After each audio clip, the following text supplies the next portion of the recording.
Nah, yang pertama ada pertanyaan dari penanya yang di Bekasi. Assalamualaikum warahmatullahi wabarakatuh. Ya Ustaz, dakwah sunnah atau dakwah salaf kerap kali dihalangi oleh oknum warga, organisasi ataupun LSM, dan tidak sedikit dai sunnah atau dai salaf yang diintimidasi, bahkan diusir dan dibubarkan saat kajian sedang berlangsung. Bahkan seringkali pemerintah terkesan membiarkan dan menerapkan hukum tebang pilih. Apakah sikap pemerintah yang seperti ini tetap kita taati? Bagaimana kita mensikapi hal tersebut? Mohon nasihatnya. Jazakallahu khairan. Alhamdulillah wassalatu wassalamu rasulullah. Tadi sudah saya jelaskan bahwa yang melekat pada penguasa secara umum yang ada apa? Kezoliman. Itu melekat pada mereka, itu kezoliman. Yang ada bagi kita sabar. Itu merupakan sunatullah. Para anbiya wa rasul alaihi wassalatu wassalam ketika berdakwah mereka pasti dimusuhi. Karena yang mereka dakwakan dakwah tauhid. Dakwah tauhid. Ketika mereka mendakwakan dakwah tauhid itu pasti dimusuhi. Terjadinya permusuhan antara nabi-nabi, rasul-rasul alaihi wassalatu wassalam dengan umatnya dengan sebab para rasul mendakwakan dakwah tauhid. Itu tauhid al-uluhiyah. Bagaimana umat ini beribadah hanya kepada Allah saja dan tidak berbuat syirik. Ketika kita mendakwakan dakwah itu di masyarakat, ya ada yang senang dengan dakwah itu, ada yang tidak. Kemudian yang berakibat seperti yang tadi diceritakan, kemudian kita dicemooh, dicaci maki, difitnah, sampai diusir. Bahkan pengajian kita di stop. Itu merupakan sunatullah. Yang ada kita harus sabar. Yang ada sabar. Karena mereka belum paham tentang agama ini. Mereka belum paham tentang agama ini. Jadi kita juga dalam menyampaikan dimulai dari yang dasar sekali. Antum bisa bacakan kitab Al-Usul Ats-Tsalatsa dengan syarahnya. Itu yang dasar. Baru yang lain nanti kita butuh tauhid. Dan itu perlu diulang berkali-kali, mungkin puluhan kali diulang. Harus sabar. Jadi kalau udah kita sampaikan kemudian mereka tidak terima, ya nggak ada masalah. Jangan kita maksakan. Gitu. Dan juga kalau pengajian itu di stop, mestinya kan kita juga punya hak. Karena rakyat punya hak yang sama dalam negara itu. Kita bisa laporkan tentang seperti itu. Nggak bisa kajian di stop, nggak bisa dong. Itu kan kezoliman. Itu kezoliman. Dilarang kajian itu kalau memang benar itu menyesatkan, buktikan dong di mana menyesatkannya. Kan mereka nggak bisa buktikan. Dan ini terus seperti itu. Maka yang ada bagi kita juga seperti tadi kesabaran. Karena Islam ini sudah dianggap asing. Saya akan bacakan kepada antum tentang penjelasan Al-Imam Ibnu Qayyim tentang masalah ini. Pertanyaannya bagus. Memang saya ada rencana mau bacakan penjelasan Al-Imam Ibnu Qayyim. Jadi dalam dakwah ini memang kelihatan dakwah yang ada sekarang ini mulai dikucilkan, diobok-obok di mana-mana, dilarang, nggak boleh. Dan ini harus sabar, kepada para dai juga harus sabar. Kalau memang bisa dia dakwah di masjid itu dia dakwah, kalau nggak bisa ya di rumah. Rasulullah SAW di awal dakwah dimusuhi atau tidak? Musuhi. Dikejar-kejar, para sahabat juga disiksa. Bilal disiksa, Ammar disiksa, Yasir disiksa, Sumayyah disiksa, sampai dibunuh. Dan Nabi lihat itu, kejadian itu. Nabi lihat. Karena kondisi kita waktu itu apa? Lemah, Nabi lemah, nggak bisa apa-apa. Cuma Nabi mengatakan kepada keluarga Yasir, sabron ala Yasir fa inna mau'idakumul jannah. Sabarlah wahai keluarga Yasir, janji kamu surga. Dibunuh Sumayyah, dibunuh Yasir. Ammar melihat seperti itu, Ammar enggak sanggup sampai mengucapkan kalimat kufur. Kemudian Allah turunkan ayat illa man ukriha wa qalbuhu mutmainnun bil iman. Orang yang dipaksa nggak apa-apa, nggak dikatakan kafir. Harus sabar. Karena Nabi menyebutkan sallallahu alaihi wasallam bada'al islamu ghariba wa sayaudu kama bada'a ghariba fatuba lil ghuraba. Nabi bersabda sallallahu Islam itu datang dalam keadaan asing, akan kembali dalam keadaan asing, maka beruntunglah orang-orang yang asing. Apa yang dimaksud dengan ghuraba itu? Nabi menyebutkan, yaitu ghuraba itu kata Nabi SAW, unasun salihuna fi unasi su'in kathir may ya'sim akthar mimma yuti'uhum. Orang-orang yang soleh yang berada di tengah banyaknya orang-orang yang jelek, orang yang mendurhakai mereka lebih banyak daripada yang mentaati mereka. Hadis ini sahih dari Imam Ahmad, disahihkan oleh Syekh Ahmad Muhammad Syakir dalam Takhrij Musnad Imam Ahmad. Dalam riwayat yang lain disebutkan ghuraba itu alladzina yuslihuna inda fasadin nas, yaitu orang yang senantiasa memperbaiki umat di tengah-tengah rusaknya manusia. Jadi kalau kita lihat dakwah sunnah ini dianggap asing di masyarakat, dakwah salaf ini dianggap asing di masyarakat, dan kita harus sabar. Kita terasing, dikucilkan, ya harus sabar. Al-Imam Ibnu Qayyim sudah menyebutkan dalam kitabnya Madarijus Salikin, nanti antum catat, Madarijus Salikin di juz yang keempat yang dicetak dari Ibnu Hazm halaman 7677. Kata Ibnu Qayyim begini. Ini saya sudah muat di dalam kitab atau buku saya Mulia dengan Manhaj Salaf di halaman 258 sampai halaman 260. Kata Al-Alama Ibnu Qayyim rahimahullah yang wafat tahun 751 Hijriah, dia mengatakan begini, tolong dengarkan semuanya. Dengarkan. Ini manfaat betul.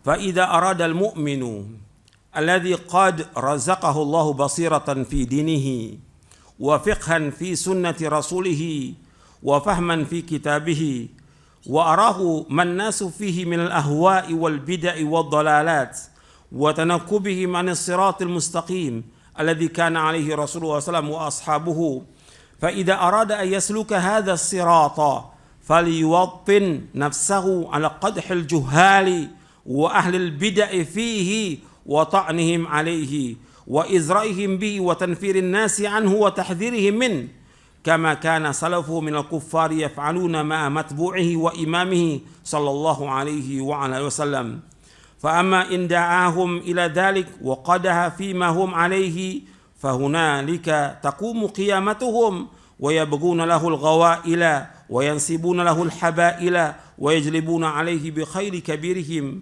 wa rajilihi fa huwa gharibun fi dinihi li fasadi adyanihim gharibun fi tamassuki bis sunnati li tamassukim bil bid'i gharibun fi i'tiqadihi li fasadi aqaidihim gharibun fi salatihi li su'i salatihim gharibun fi tariqihi li dhalali wa fasadi turuqihim gharibun fi nisbatihi li mukhalafatin nisabihim gharibun fi mu'asyarati lahum li'annahu yu'ashiruhum ala ma tahwa anfusuhum wa bil jumlah fa huwa gharibun fi umuri dunyahu wa akhiratihi la yajri minal 'ammati musa'idan wala mu'inan fa huwa 'alimun baina juhalin sahibu sunnatin baina ahli bid'ah da'in ila Allah wa rasuli baina du'atin ila al-ahwa'i wal bid'ah amirun bil ma'rufi nahin 'anil munkari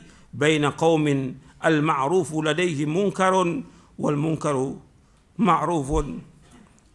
Kata Al-Imam Ibnu Qayyim rahimahullah, jika seorang mukmin yang Allah karuniakan basirah dalam agamanya, pemahaman dalam sunnah Rasulnya sallallahu alaihi wasallam dan pemahaman dalam kitabnya, dan Allah memperlihatkan kepadanya apa yang ada pada manusia berupa hawa nafsu, bid'ah dan kesesatan serta tergelincirnya mereka dari jalan yang lurus yang telah ditempuh, artinya mereka telah tergelincir dari jalan yang lurus yang telah ditempuh, yang telah dipegang oleh Rasulullah SAW dan para sahabatnya.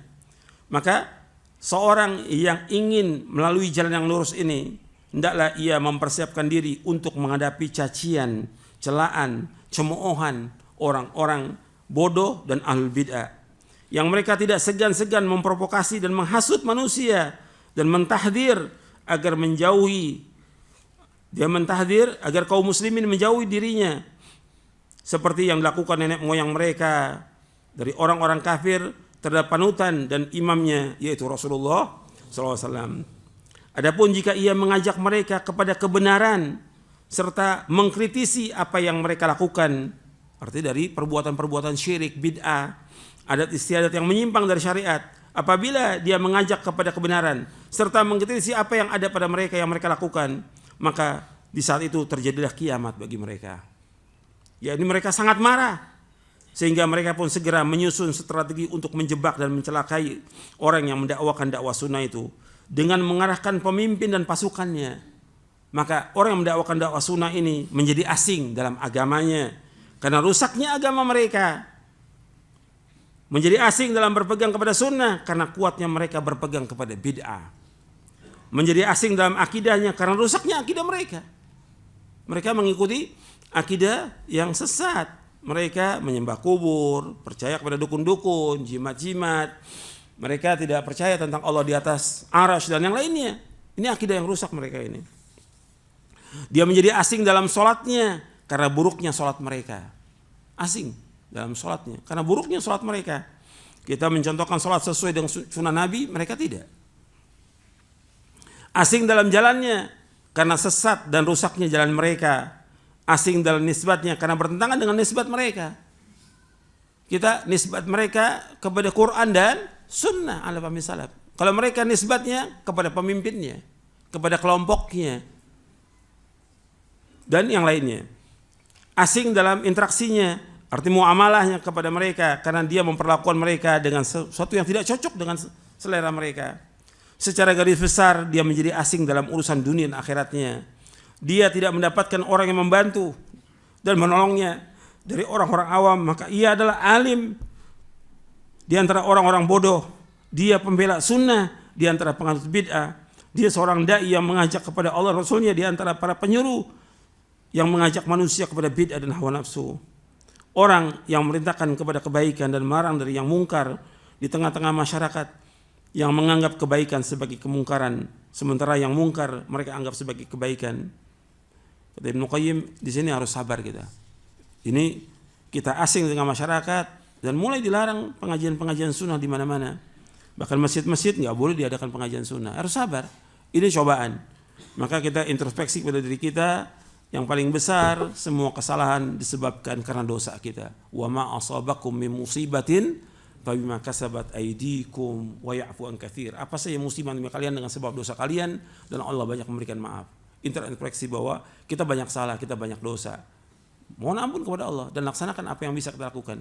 Meskipun enggak dikasih kita pengajian di masjid atau diusir, sabar. Itulah sunatullah. Dan pasti Allah akan tolong, nggak mungkin Allah biarkan hambanya. Pasti Allah akan tolong. Cuma perlu waktu. Tolong. Karena Allah sudah berjanji akan menolong hambanya. Wa kana haqqan alaina nasrul mu'minin. Dan wajib atas kami untuk menolong orang mukmin. Dan Allah juga berjanji, in tansurullah yansurkum wa yuthabbit aqdamakum. Jika kalian menolong agama Allah akan tolong kalian dan Allah akan menguatkan kalian. Allah juga berjanji, inna lanansuru rusulana walladzina amanu fil hayati dunya wa yauma yaqumul ashhad.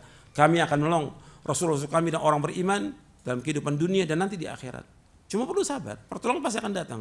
Gak mungkin ahlul bidah, penguasa yang zalim akan terus menguasai kita, gak mungkin. Pasti ada waktunya Allah akan menangkan agama ini, pasti. Wa tilkal ayyamu nudawilu bainas. Hari-hari itu kami putar di antara manusia. Antum lihat Imam Ahmad bin Hanbal rahimahullah disiksa. Di zaman semua orang ini luar biasa, sunnah itu kuat. Tapi begitu penguasanya zalim, ada ulama disiksa Imam Ahmad. Karena mempertahankan bahwa Al-Quran kalamullah, ghairu makhluk. Quran kalamullah bukan makhluk. Disiksa, masukin penjara, disiksa lagi terus seperti itu. Dan berapa penguasa sampai masanya dimenangkan sunnah ini. Sampai yang hadir pengajian Imam Ahmad ribuan orang. Jadi ada waktunya, tapi harus sabar, sabar. Ya, saya pikir ini yang bisa saya sampaikan dan bermanfaat untuk saya dan sekalian. Wassalamualaikum Muhammadin sallallahu alaihi wasallam wa akhiru da'wana alhamdulillah rabbil alamin subhanakallahumma bihamdik asyhadu an la ilaha illa anta astaghfiruka wa atubu ilaik. Assalamualaikum warahmatullahi wabarakatuh.